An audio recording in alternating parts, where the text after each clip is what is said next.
할렐루야, 반갑습니다. 하나님 말씀 함께 나누겠습니다. 오늘 하나님께서 우리에게 주시는 말씀은 구약 성경 이사야서 40장 1절에서 5절까지 말씀입니다. 성경을 들고 자리에서 일어서 주십시오. 제가 한 절 읽고 여러분들이 한 절 읽고 마지막 절은 함께 읽겠습니다. 1절입니다. 너희의 하나님이 이르시되 너희는 위로하라. 내 백성을 위로하라. 너희는 예루살렘에 그것에게 외치라. 그 노역의 때가 끝났고 그 죄악이 사함을 받았느니라. 왜 모든 죄로 말미암아 여호와의 손에서 벌을 배나 받았느니라 할지니라 하시니라. 외치는 자의 소리여 이르되 너희는 광야에서 여호와의 길을 예비하라. 사막에서 우리 하나님의 대로를 평탄하게 하라. 골짜기마다 도두어지며 산마다 언덕마다 낮아지며 고르지 아니한 곳이 평탄하게 되며 험한 곳이 평지가 될 것이요 여호와의 영광이 나타나고 모든 육체가 그것을 함께 보리라. 이는 여호와의 입이 말씀하셨느니라. 아멘. 예배드리러 오신 여러분들 주님께서 사랑하시고 복 주실 줄로 믿습니다. 옆 사람하면 인사하겠습니다. 샬롬, 복 받으세요 하면 인사해 주십시오. 앞뒤로 인사하겠습니다. 샬롬, 잘 될 겁니다. 인사해 주십시오. 예배 자리에 오신 여러분들을 하나님께서 은혜와 평강으로 부어 주실 줄 믿습니다. 오늘은 콜코레라고 하는 제목으로 하나님의 은혜를 나누고자 합니다.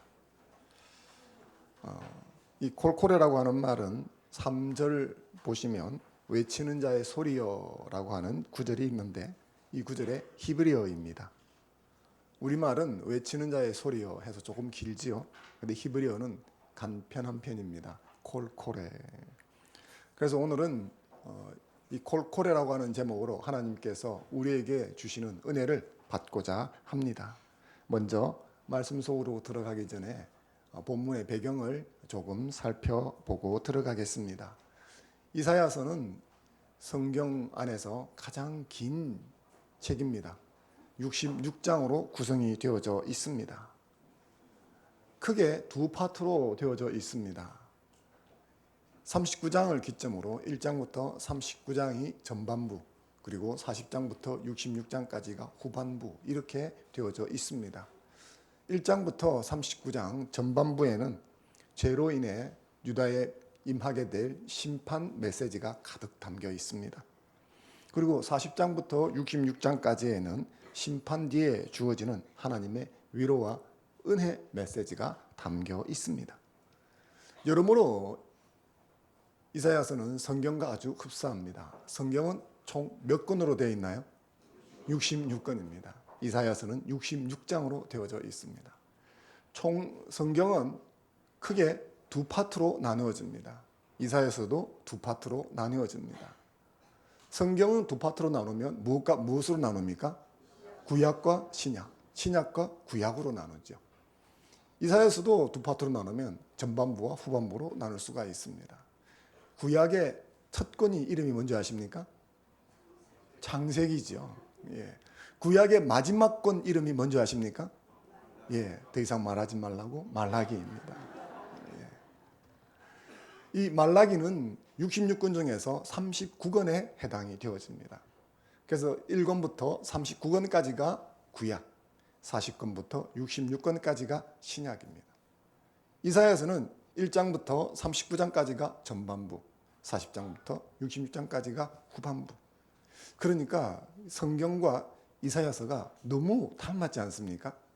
이사야서는 그래서 성경 속의 작은 성경이라고 불려지고 있습니다. 오늘 우리에게 주신 말씀은 그 이사야서 중에서 후반부가 시작되어지는 첫머리입니다. 후반부는 은혜와 위로의 메시지가 담겨 있는 것이죠. 이 메시지의 대상은 포로로 잡혀가서 살던 유대 사람들이었습니다. 그런 그들에게 포로기가 끝났으니까 고향으로 돌아가 이스라엘을 재건하고 하나님과 교제를 회복하라 하는 메시지가 40장부터 주어지는 거죠. 오늘 말씀을 우리가 함께 나눌 때 이런 배경을 간단하게 이해하고 말씀 속으로 들어갔으면 좋겠습니다. 오늘 우리가 함께 나누려고 하는 말씀은 바로 이 후반부의 서론에 해당하는 부분입니다. 이 서론은 첫머리를 명령으로 시작하고 있습니다. 하나님께서는 어떤 명령을 하시는 걸까요? 본문 1절, 2절 말씀을 같이 다시 한번 읽어보겠습니다. 시작. 너희의 하나님이 이르시되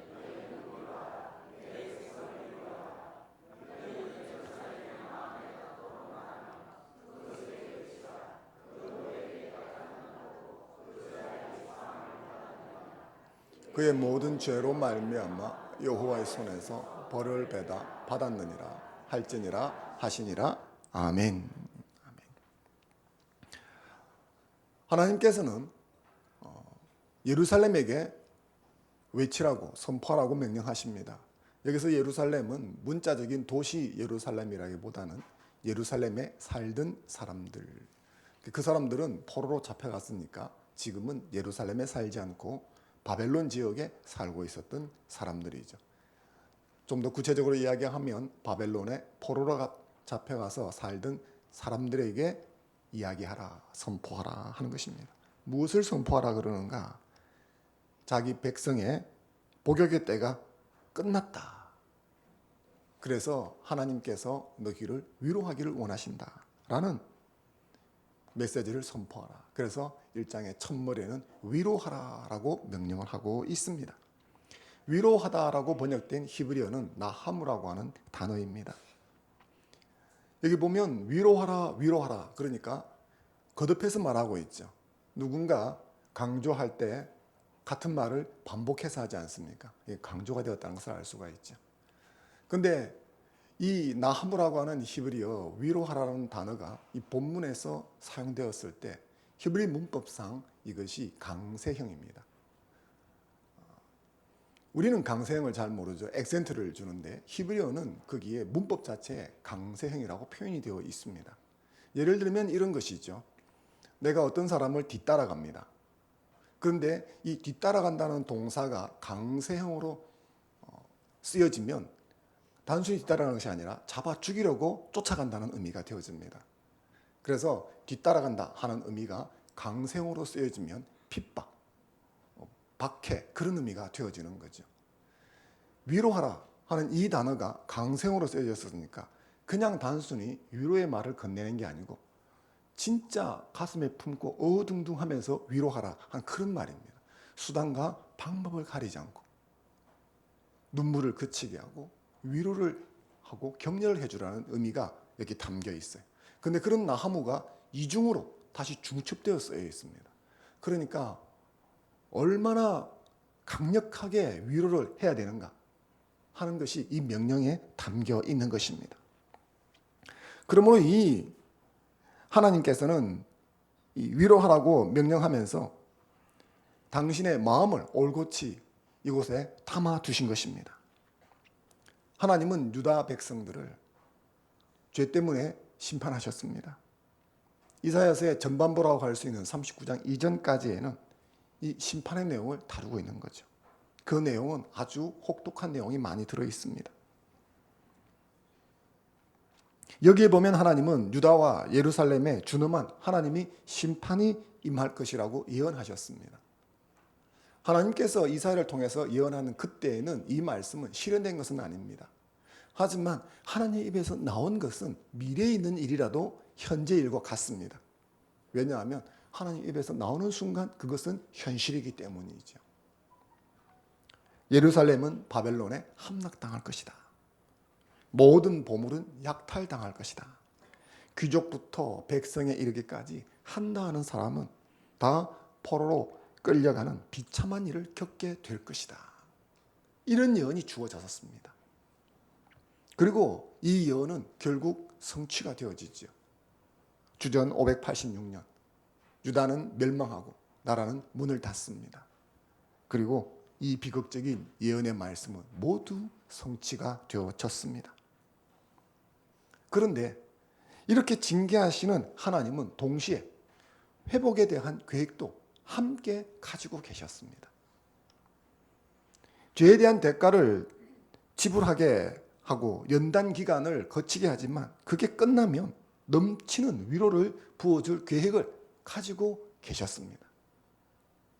예레미야 29장 11절 말씀을 같이 한번 읽어보겠습니다. 시작. 여호와의 말씀이니라. 재앙이 아니니라. 너희에게. 아멘.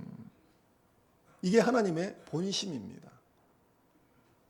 징계하시고 심판하시지만 그게 본심이 아니라는 거죠. 이런 하나님의 본 마음은 십자가에 달리신 예수 그리스도를 통해서 온전히 드러나게 되어집니다.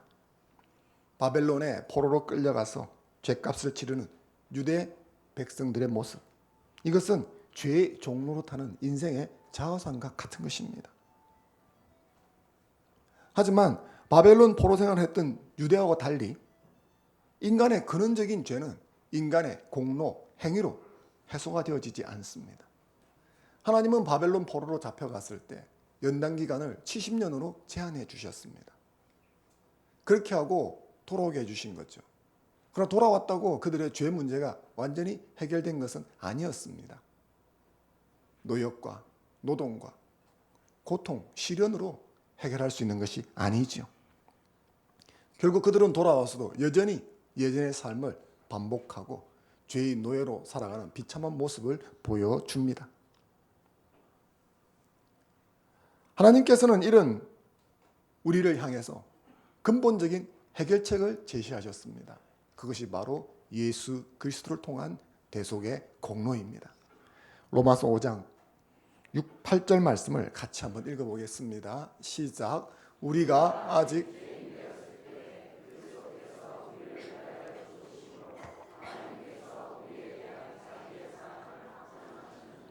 아멘. 이것이 하나님께서 우리를 향한 본 마음인 줄로 믿습니다. 사랑하는 성도 여러분, 이런 하나님의 본심을 잊지 않는 여러분 되시길 바랍니다. 하나님은 우리가 하나님의 은혜 가운데 복을 받아 누리는 삶을 살기를 원하십니다. 재앙을 당하고 저주 속에 사는 것을 결코 원하지 않으십니다. 우리를 향한 하나님의 생각은 생명이요 평안인 줄로 믿습니다. 여기 함께 예배를 드리는 저와 여러분 모두는 이런 하나님의 마음을 경험하고 느낀 분들인 줄로 믿습니다. 바라건대 이런 하나님의 본심을 늘 경험하고 누리고 사는 여러분 되시기를 주의 이름으로 축원합니다. 하나님께서 이런 본심을 가지고 계십니다. 그런데 이런 본심을 표현하지 못하면 안 알아줍니다. 주로 여자들은 남자들이 이런 본심을 가지고 있어도 표현해 주기를 원하죠. 남자들은 이야기합니다. 말하지 않으면 모르나? 꼭 표현해야 되나? 이렇게 생각을 합니다. 여자들은 이야기하죠. 뭘 하는데 어떻게 알아? 하나님은 다르십니다. 표현을 잘 하시죠.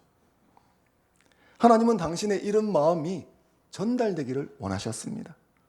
자기 백성들의 마음에 잘 와닿기를 원하시는 거죠. 본문 2절 말씀만 다시 한번 읽어보겠습니다. 2절입니다. 시작. 너희는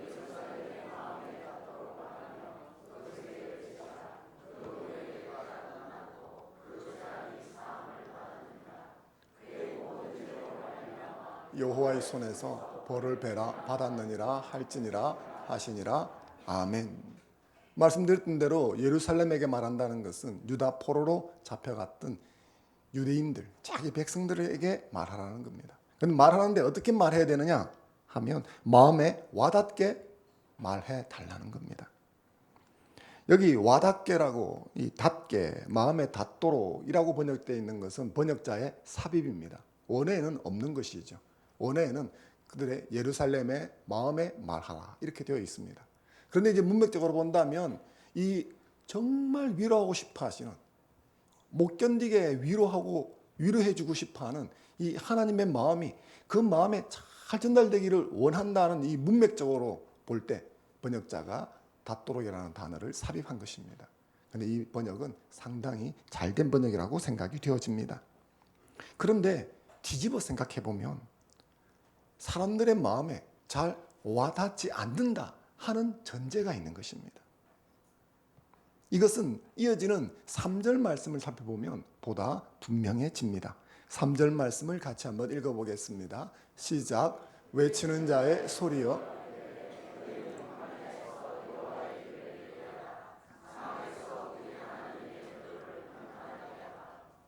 아멘. 여기 보면 하나님께서 외치는 자의 소리여, 이게 뭡니까? 외치는 자의 소리를 부르시는 거죠. 그리고 그 외치는 자의 소리 보고 이렇게 말하라고 이야기를 하는 겁니다. 그 내용을 들어보면 광야를 평탄하게 하라. 광야 평탄화 작업을 명령하시는 거죠. 여기서 외치는 자의 소리, 이것이 바로 뭐라고요? 콜코레다, 이렇게 말씀을 드렸습니다. 옛 시대 황제나 임금님이 어디로 행차하기로 결정이 나면 선발대가 먼저 출발을 합니다. 그리고 황제를 영접하는데 아무런 문제가 없도록 준비를 갖추게 하죠. 여러분이 예전 사극, 요즘 퓨전 사극에는 그런 것이 별로 잘 안 보이지만 예전 정통 사극에는 그런 장면이 더러더러 나오고 있었습니다. 예를 들어서 고관대작이 가마를 타고 거리를 지나가면 꼭 그 앞에 소리 지르면서 가는 마당새 같은 사람이 하나 있습니다. 뭐라고 소리를 지릅니까? 물렀거라, 이렇게 하죠. 말하자면 이 물렀거라, 뭐 영상대감 나가신다, 뭐 이렇게 하는 이 사람이 말하자면 콜코레와 같은 사람이다, 그렇게 생각하시면 되겠습니다. 이 콜코레는 1차적으로 이 역할을 감당할 사명을 지닌 당대의 선지자라고 할 수가 있습니다. 너희라는 복수가 되어 있으니까 한두 사람은 아닌 것이죠. 이사야가 그런 사람이고, 이사야 당대에 있었던 미가가 그런 사람이고, 그 뒤를 이어오던 예레미야가 그런 사람이라고 할 수가 있겠습니다. 하지만 그런 선지자들뿐만 아니라 오늘날 이 복음을 듣고 예수를 영접한 모든 이들이 콜코레인 줄로 믿습니다. 오늘 이 말씀을 듣고 하나님을 예배하는 여러분들이 콜코레입니다. 하나님께서는 먼저 콜코레를 보내시면서 그들에게 광야를 평탄케 하라 하는 소명을 주셨습니다. 광야에는 불쑥 솟아있는 언덕이나 산들이 있습니다. 움푹 패어진 구덩이나 골짜기들이 존재를 하고 있습니다.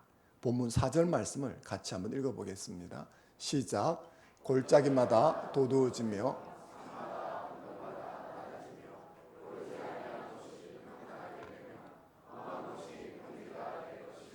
아멘.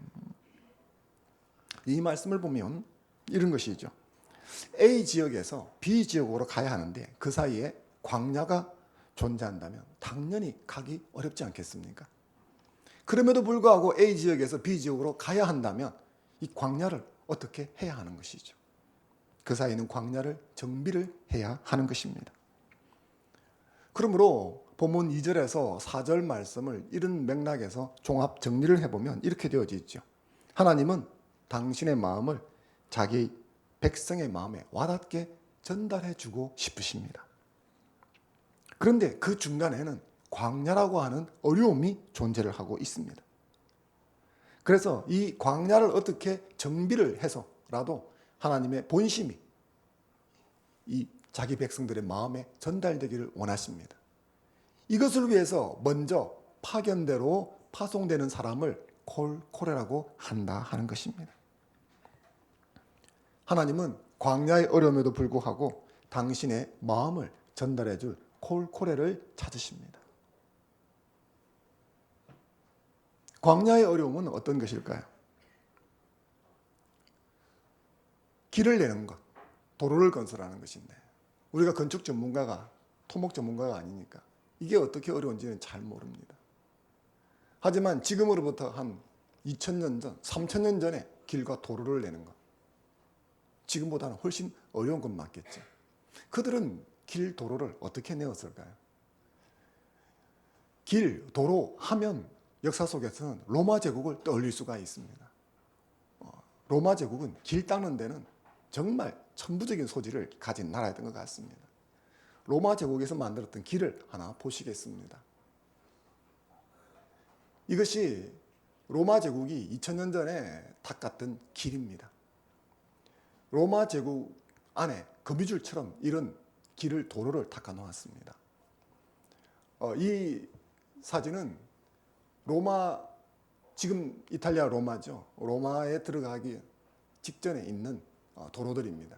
그러니까 모든 길들이 로마 쪽으로 이렇게 향해 있거든. 저것을 아피아 가도라고 그럽니다. 사도 바울이 로마를 죄수로 방문할 적에 이 길을 따라서 들어가게 되어집니다. 저기 보시면 넙대대한 돌들이 있지 않습니까? 차돌처럼 생겨있는 저런 돌들이 있습니다. 지금도 저 위를 자동차가 달립니다. 달리면 승차감은 아주 좋지 않지만 달린다고 해서 도로에 아무런 문제가 생기지는 않습니다. 로마가 건설한 도로의 구조는 일관성이 있어서 엔지니어가 산을 깎고 계곡을 메운 다음 도로를 건설합니다. 약 1m에서 1.5m 깊이로 땅을 팝니다. 그리고 판 후에는 자갈을 채워 넣습니다. 그리고 그 위에 잘게 부순 돌과 점토를 섞어 아치를 깝니다. 그리고 맨 위에 여러분이 금방 보셨던 넙대대한 돌, 약 한 70cm 크기 정도의 돌들을 그렇게 깝니다. 특히 좀 작은 돌들도 있고 좀 더 큰 돌들도 있습니다. 너비 4m가량의 길과 양쪽에 있는 인도 사이에는 배수로까지 만들어 둡니다. 또 3m로는 터널을 뚫기도 했고 교량, 다리를 쌓아서 강을 건너기도 했고 도로 곳곳에서는 이정표를 세워 놓았습니다. 이게 이제 고대의 길을 닦아 놓은 것이죠. 로마는 이렇게 길을 닦고 저 길에 마차를 운행할 수 있도록 만들어 놓았습니다. 보기에는 이렇게 보이지만 이렇게 길을 닦는 작업은 실로 고되고 어려운 작업입니다. 광야는 사막 지역이죠. 이곳에서 길을 닦으려면 40도, 50도를 넘나드는 떼약볕에서 작업을 해야 됩니다.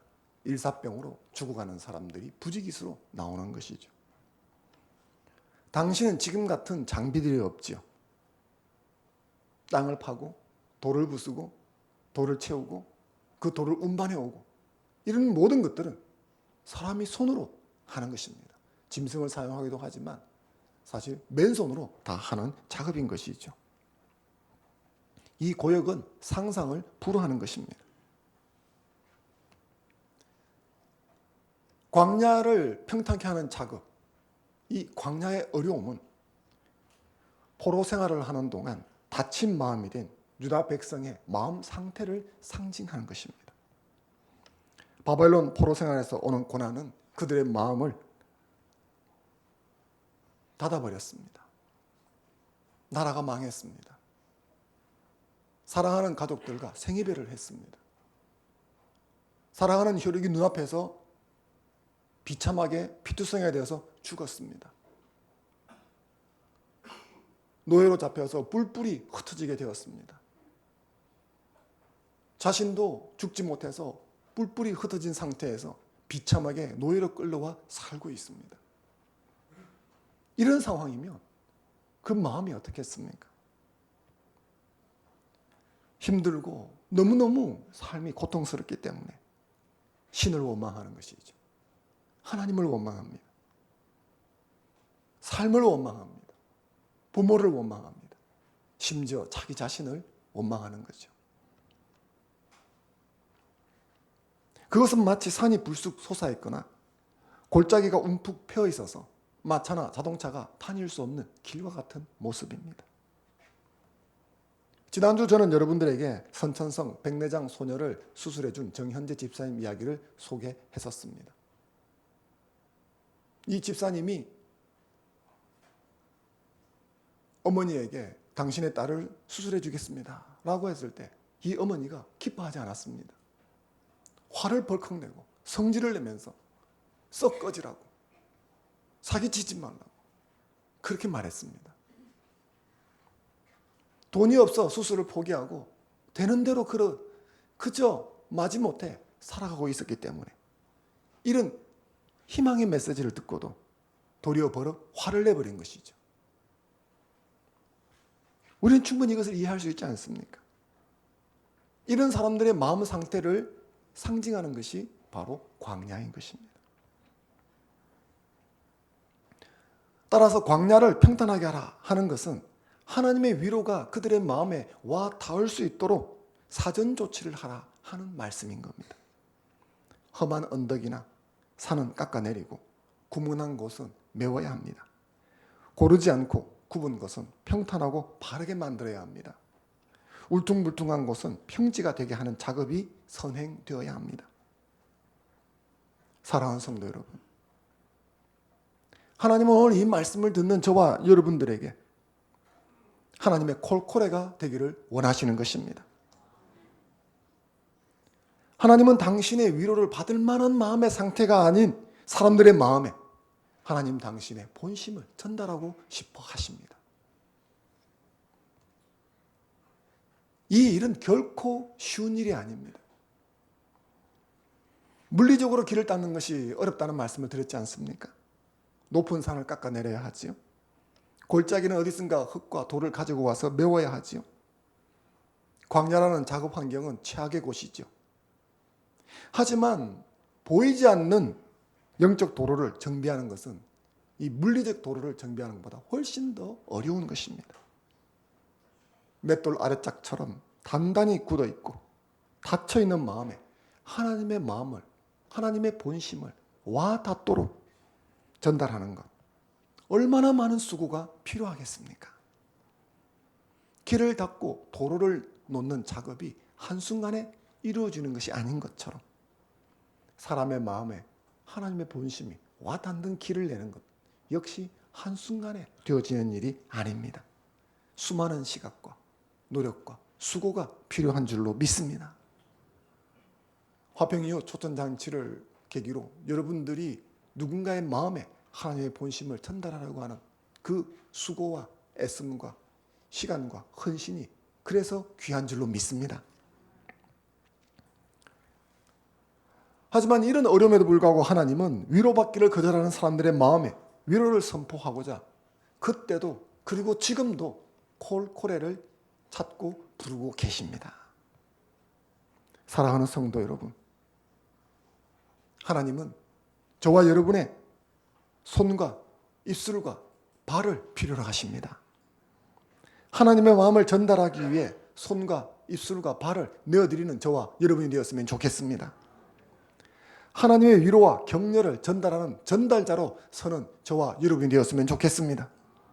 내가 콜코레가 되겠다고 손을 들고 자원하는 자가 되기를 주의 이름으로 축원합니다. 이런 데는 아멘을 크게 하셔도 건강에 아무런 이상이 없습니다. 그렇지 않습니까? 자신이 없어서 아멘을 못 하시면 자신 있을 때까지 아멘하는 게 좋겠습니다. 짜고 하는 거지만 한 번 더 해보겠습니다. 내가 콜코레가 되겠다고 손을 들고 자원하는 여러분 되시기를 주의 이름으로 축원합니다. 예. 그런데 이런 콜코레가 되려면 선결되어야 하는 것이 있습니다. 이사야서 6장 8절 말씀을 같이 한번 읽어보겠습니다. 시작.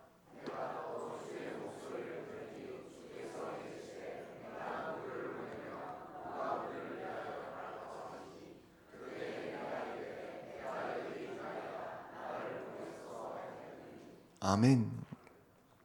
이사야가 성전에서 환상을 보는 장면의 기록입니다. 이사야는 이곳에서 하나님의 거룩한 보좌를 보고 인생이 달라지게 되어지죠. 그런데 그때 이사야는 하나님의 보좌만 본 것이 아니었습니다. 그때 이사야는 하나님의 마음도 함께 보았습니다. 누가 나를 위해 갈고? 하나님의 안타까운 마음을 이사야가 느끼게 되었습니다. 여러분, 하나님의 마음을 느껴보신 적이 있으십니까? 하나님의 마음이 여러분 마음에 진하게 공감되는 것을 경험한 적이 있으십니까? 이사야가 성전에서 지금 그런 경험을 하고 있었던 것이죠. 그러자 이사야는 자기도 모르게 손을 번쩍 들고 저를 보내주세요 라고 말했습니다. 하나님의 마음에 공감되니까 그 일이 얼마나 어려운지, 얼마나 긴 세월을 소요하는지 눈에 들어오지 않았습니다.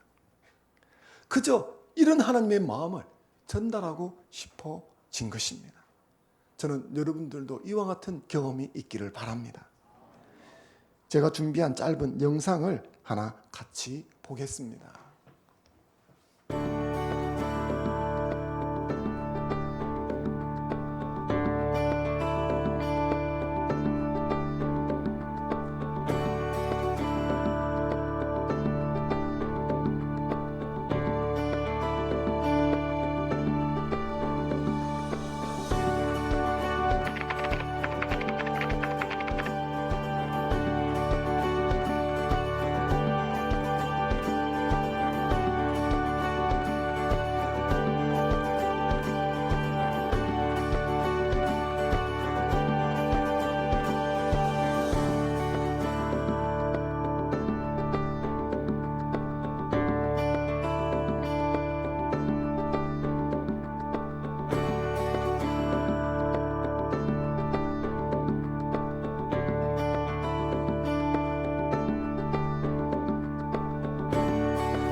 잘 보셨습니까? 자연현상 중에 열을 전달하는 전도체가 있습니다. 전도체는 자기가 먼저 뜨거워집니다. 그래야 전달할 수가 있습니다. 부도체는 열을 접하지만 자기가 뜨거워지지 않습니다. 그래서 만지면 뜨겁지가 않습니다. 열이 전달이 안 되는 거죠. 전도자 역시 마찬가지입니다. 하나님의 마음을 와닿도록 전해주려고 한다면 먼저 그 하나님의 본심이 내 마음을 달구어야 합니다. 하나님의 마음이 내 마음을 위로하지도 못하고 뜨겁게도 못하고 움직이지도 못하는데 그런 것을 가지고 남의 마음을 움직이려고 한다. 이건 말이 안 되는 것입니다. 하나님의 마음이 먼저 내 마음을 적시고 하나님의 마음이 먼저 내 마음에 감동되어야 합니다. 그리고 그 상태에서 남의 마음에 하나님의 마음을 전달할 수 있는 것입니다. 그러므로 복음 전달자는 늘 성령 충만한 가운데 살아야 합니다. 하나님의 마음이 내 마음에 와닿는 것, 이건 오직 성령님만이 가능케 하는 일인 줄로 믿습니다.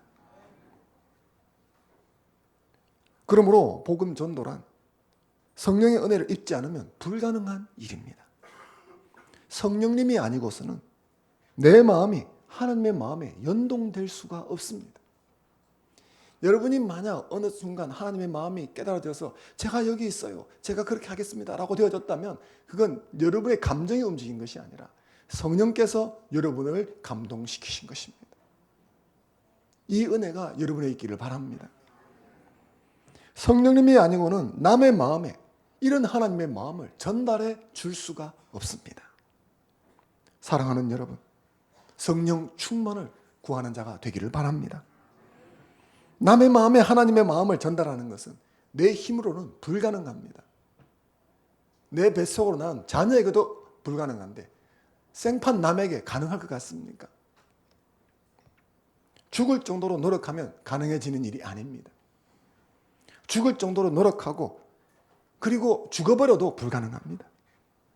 오직 성령께서 은혜를 입혀 주실 때만 가능한 줄로 믿습니다. 사도행전 1장 8절 말씀을 같이 한번 읽겠습니다. 시작. 오직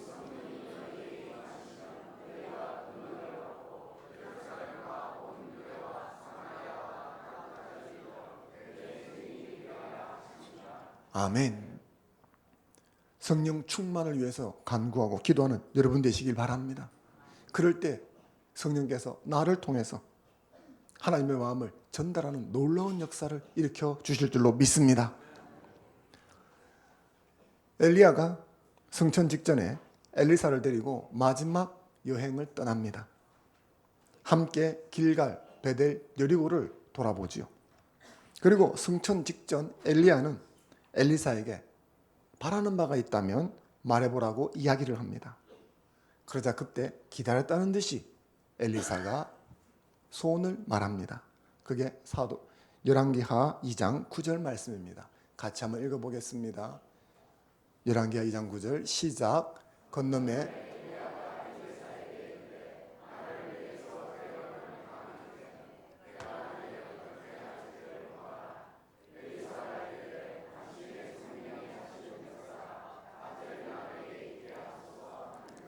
아멘. 갑절의 영감을 주소서. 이게 개역 이전 번역에 이제 그렇게 적혀 있었던 거죠. 지금 개역 개정에는 성령의 역사가 갑절이나 일어나게 해 주십시오. 갑절의 영감을 주십시오. 이게 굵고 짧고 훨씬 더 좋은 것 같은데 왜 엘리사는 이런 요구를 했을까요? 그런 엘리야가 자신을 데리고 길갈, 베델, 여리고를 왜 돌아보았는지, 그리고 왜 소원이 있으면 말해보라고 말하는지를 깊이 생각해 보았습니다. 그리고 금방 깨달았습니다. 길갈, 베델, 여리고는 모두 이스라엘 민족에게 종교적인 성지였습니다. 여기서 중요한 것은 였다는 거죠. 엘리사 시대의 이 지역들은 모두 우상 숭배의 핵심 지역이 되고 말았습니다. 변질된 거죠. 그런 지역을 엘리야가 엘리사를 데리고 돌아본 것입니다. 이 지역들은 엘리야의 사역지였습니다. 그리고 엘리야가 없어지고 나면 엘리사가 사역해야 될 지역이었습니다. 근데 그 지역들은 이미 하나님께로부터 돌아서 버렸고 우상 숭배로 변질해서 과거의 신앙이 사라져버린 곳이었습니다.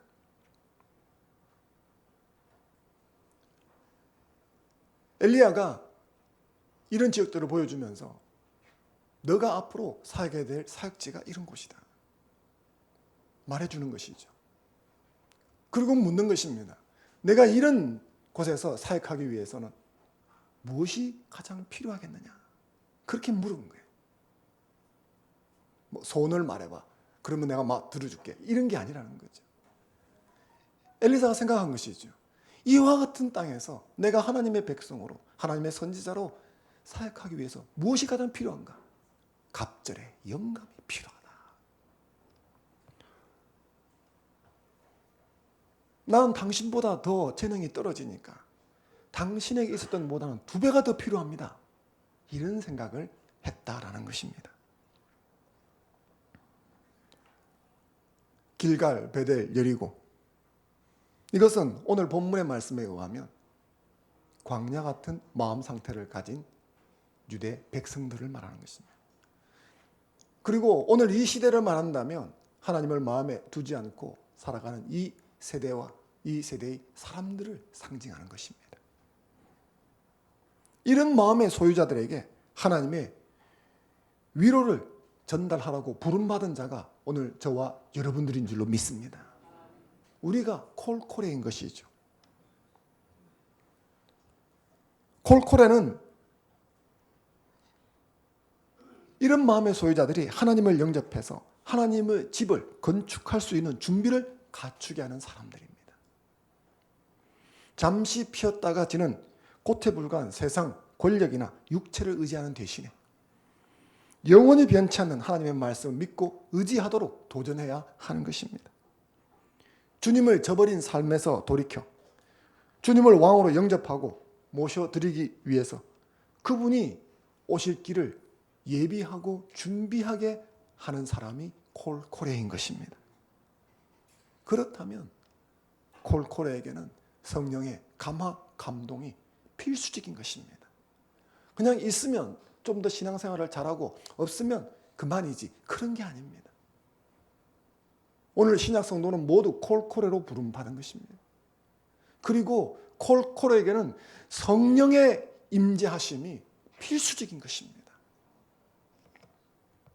내가 먼저 성령께 감화, 감동이 되어야, 그래야 내가 다른 사람에게 하나님의 마음을 전달할 수 있는 줄로 믿습니다. 에베소서 5장 18절 말씀을 함께 읽겠습니다. 시작. 술 취하지 말라.